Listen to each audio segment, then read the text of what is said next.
Highways and bridges are some of the most important pieces of transportation infrastructure in our nation. We often take them for granted, but have you ever considered what goes into the construction of highways and bridges? Let's take a closer look by reviewing the phases of a typical highway construction project. Drainage is an essential element needed to maintain a highway system. The purpose of a highway drainage system is to convey water away from the road as quickly as possible, to prevent erosion of the roadway, and to prevent standing water or ice on the roadway surface.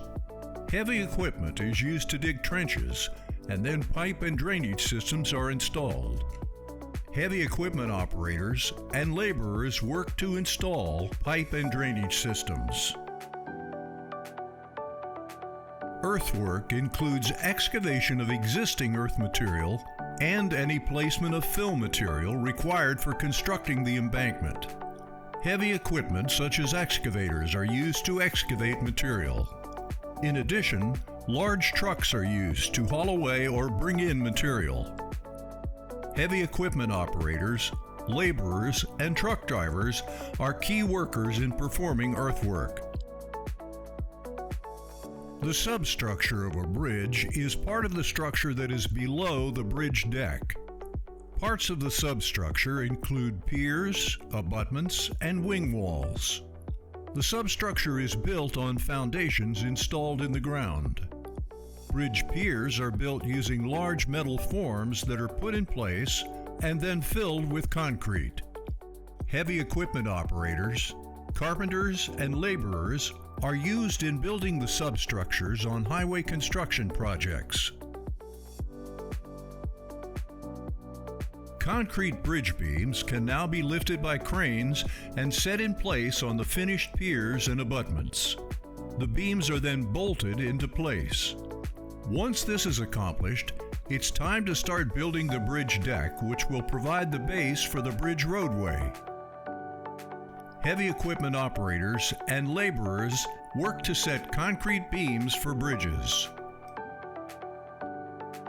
Decking will be installed between the beams to provide the base of the road as it crosses the bridge.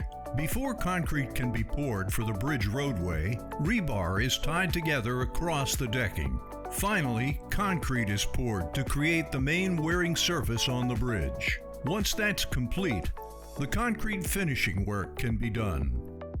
Heavy equipment operators, carpenters, cement masons, and laborers work to form the bridge deck. Asphalt paving operations begin on the roadways leading up to the bridge. Asphalt uses a chemical compound known as bitumen, a byproduct of petroleum, to essentially glue together crushed rock.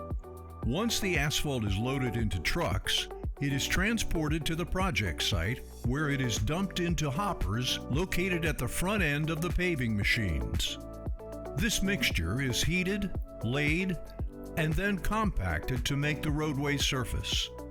After the asphalt is placed, it is then compacted using a heavy roller which is driven over the asphalt.